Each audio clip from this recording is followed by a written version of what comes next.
dribbling. And you can kind of see here the way the book is set up is warm up.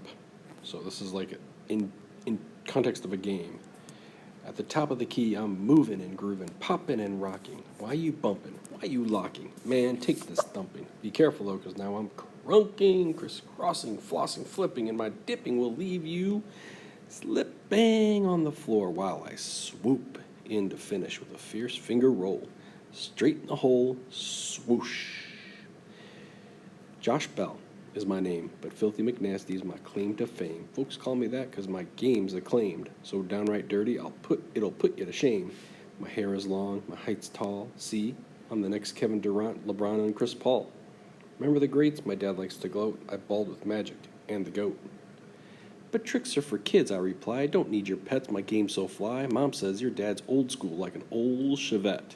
You're fresh and new like a red Corvette. Your game's so sweet, it's crepes, Suzette. Each time you play, it's all net. If anyone else called me fresh and sweet, I'd burn mad as a flame. But I know she's only talking about my game. See, when I play ball, I'm on fire. When I shoot, I inspire. The hoop's for sale, and I'm the buyer. How I got my nickname. It's not that big. I'm not that big on jazz music, but Dad is.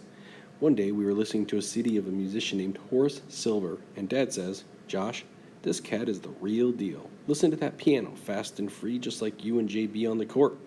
It's okay, I guess, Dad. Okay, did you say okay? Boy, you better recognize greatness when you hear it.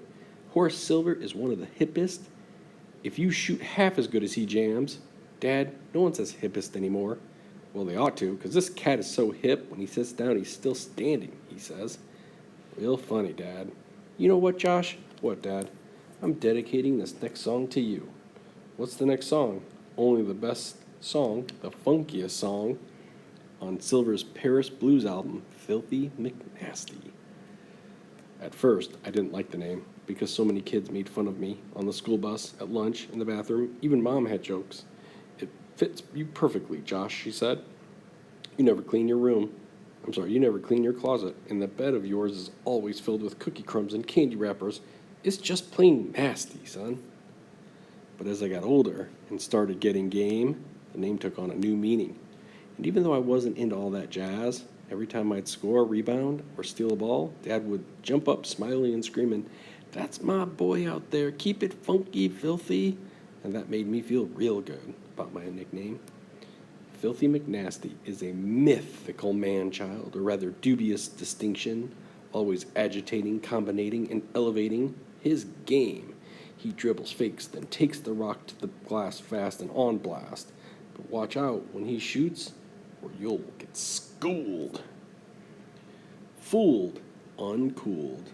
'Cause when Filthy gets hot, he has a slammerific shot. It's dunkalicious, classy, supersonic, sassy, and downright in your face, McNasty. Jordan Bell, that's JB. My twin brother is a baller. The only thing he loves more than basketball is betting. If it's 90 degrees outside and the sky is cloudless, he'll bet you that it's going to rain. It's annoying and sometimes funny. Jordan insists that everyone call him JB. His favorite player is Michael Jordan, but he doesn't want people to think he's sweating him, even though he is. Evidence. He has one pair of Air Jordan sneakers for every month of the year, including Air Jordan 1 Low Barack Obama limited editions, which he never wears. Plus, he has MJ sheets, pillowcases, slippers, socks, underwear, notebooks, pencils, cups, hats, wristbands, and sunglasses. With the $50 he won from a bet he and Dad made over whether the Krispy Kreme hot sign was on, it wasn't. He purchased the Michael Jordan toothbrush, only used once, on eBay. He's right. He's not sweating him. He's stalking him. On the way to the game, I'm banished to the back seat with JB, who only stops playing with my locks when I slap him across his bald head with my jockstrap. 5 reasons I have locks. 5. Some of my favorite rappers have them. Lil Wayne, 2 Chainz, and Whale. 4. They make me feel like a king. 3. No one else on the team has them. And 2. It helps people know that I am me and not JB. But mostly because 1, ever since I watched the clip of Dad posterizing that 7-foot Croatian center on ESPN's Best Dunks Ever, soaring through the air, his long twisted hair like wings carrying him high above the rim, I knew one day I'd need my own wings to fly. Mom tells Dad that he has to sit in the top row of the bleachers during the game. You're too confrontational, she says. Filthy, don't forget to follow through on your jump shot, Dad tells me. JB tells Mom, we're almost in high school, so no hugs before the game, please. Dad says, you boys ought to treasure your mother's love. My mom was like gold to me. Yeah, but your mom didn't come to all of your games, JB says. And she wasn't the assistant school principal either, I add. Conversation. Dad, do you miss playing basketball? I ask. Like jazz, Mrs. Dizzy, he says. Huh? Like hip-hop, Mrs. Tupac, Filthy, he says. Oh, but you're still young. You could probably still play, right? My playing days are over, son. My job now is to take care of this family. Don't you get bored sitting around the house all day? You could get a job or something. Filthy, what's all this talk about a job? You don't think your old man knows how to handle his business?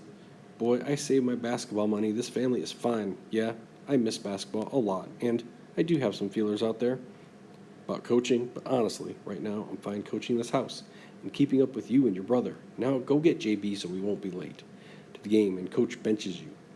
Why don't you ever wear your championship ring? Is this Jeopardy or something? What's with the questions? Yeah, I wear it when I went to floss, Dad smiles. Can I wear it to school once? Can you bounce a ball on the roof off a tree in the hoop? No. Then I guess you're not DeMan. Only DeMan wears the ring. Aw, come on, Dad. Tell you what, you bring home the trophy this year and we'll see. Thanks, Dad. You know, if you get bored, you could always write a book like Vondi's mom did. She wrote one about spaceships. A book? What would you have me write about? Maybe a book of those rules you give me and JB before each of our games. I'm DeMan by Chuck Bell. Dad laughs. That's lame, Dad, I say. Who you calling lame, Dad says, headlocking me. Dad, tell me again why they called you DeMan. Filthy, back in the day, I was the boss. Never lost. I had the sickest double cross, and I kissed so many pretty ladies they called me lip gloss. Oh, really, Mom says, sneaking up on us, like she always seems to do. Yeah, you DeMan, Dad. I laughed and threw my gym bag in the trunk.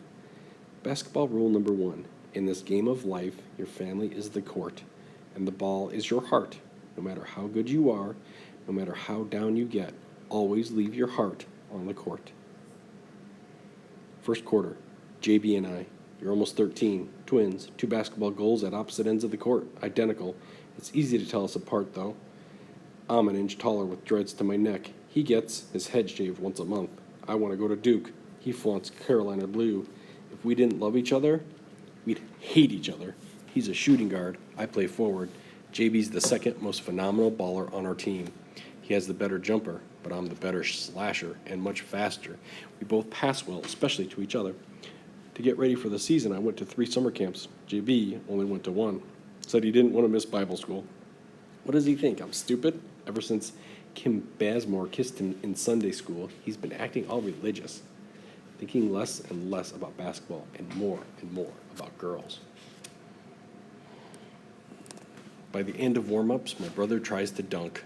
Not even close, JB. What's the matter? The hoop too high for you? I snicker, but it's not funny to him, especially when I take off from center court, my hair like wings, each lock lifting me higher and higher like a 747 zoom. I throw down so hard the fiberglass trembles. Booyah! Dad screams from the top row. I'm the only kid on the team who can do that. The gym is loud, crowded circus. My stomach is a roller coaster, my head a carousel, the air heavy with the smell of sweat, popcorn, and the sweet perfume of mothers watching sons. Our mom, a.k.a. Dr. Bell, a.k.a. the assistant principal, is talking to some of the teachers. On the other side of the gym, I'm feeling better already. Coach calls us in, does his Phil Jackson impersonation. Love ignites the spirit, brings teams together, he says. JB and I glance at each other, ready to bust out laughing, but Vondi, our best friend, beats us to it. The whistle goes off, players gather at center circle, dap each other, pound each other. Referee tosses the jump ball, game on. The sportscaster. JB likes to taunt and trash talk during games like Dad used to do when we played. When I walk onto the court, I prefer silence so I can watch react. Surprise. I talk too, but mostly to myself, like sometimes when I do my own play-by-play in my head. Josh's play-by-play. It's game 3 for the 2-0 Wildcats. Number 17, Vondi Little, grabs it. Nothing little about that kid. The Wildcats have it. First play of the game. The hopes are high tonight. Reggie Lewis Junior High. We destroyed Hoover Middle last week, 32-4, and we won't stop, can't stop, till we claim the championship trophy. Vondi overhead passes me. I fling a quick chest pass to my twin brother JB, number 23, a.k.a. the Jumper. I've seen him launch it from 30 feet before. All net. That boy is special. It doesn't hurt that Chuck the Man Bell is his father, and mine too. JB bounces the ball back to me. JB a shooter, but I'm sneaky and I'm silky as a snake. And you thought my hair was long? I'm 6 feet, all legs. Oh, wow. Did you see that nasty crossover? Now you see why they call me filthy. Folks, I hope you got your tickets because I'm about to put on a show. Crossover.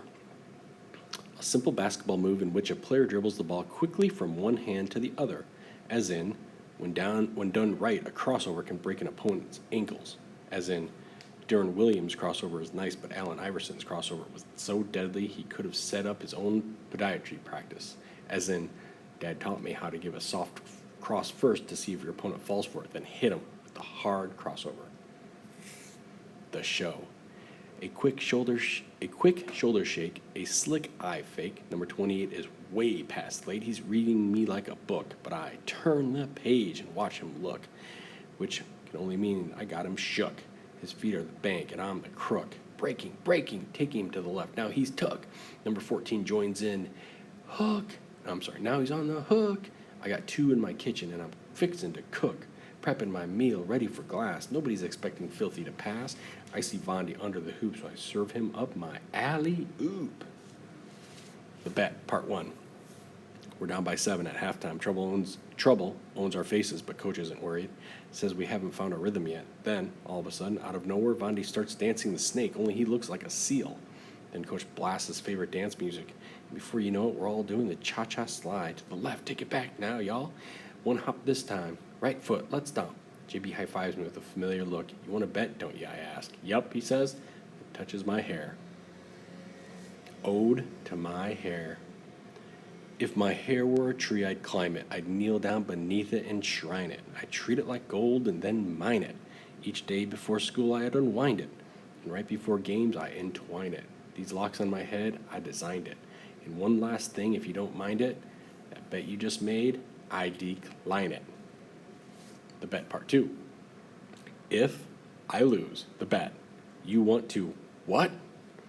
If the score gets tight, he says, and if it comes down to the last shot, he says, and if I get the ball, he says, and if I don't miss, he says, I get to cut your hair off. I get to cut off your hair. Sure as I say, as serious as a heart attack, you can cut my locks off, but if I win the bet, you have to walk around with no pants on and no underwear tomorrow.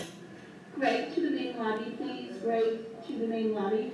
In school during lunch, Vondi and the rest of the fellows laugh like hyenas. Not to be outdone, JB revises the bet. Okay, he says, how about if you lose? I cut one lock, and if you win, I will moon that nerdy group of 6th graders that sit near our table at lunch.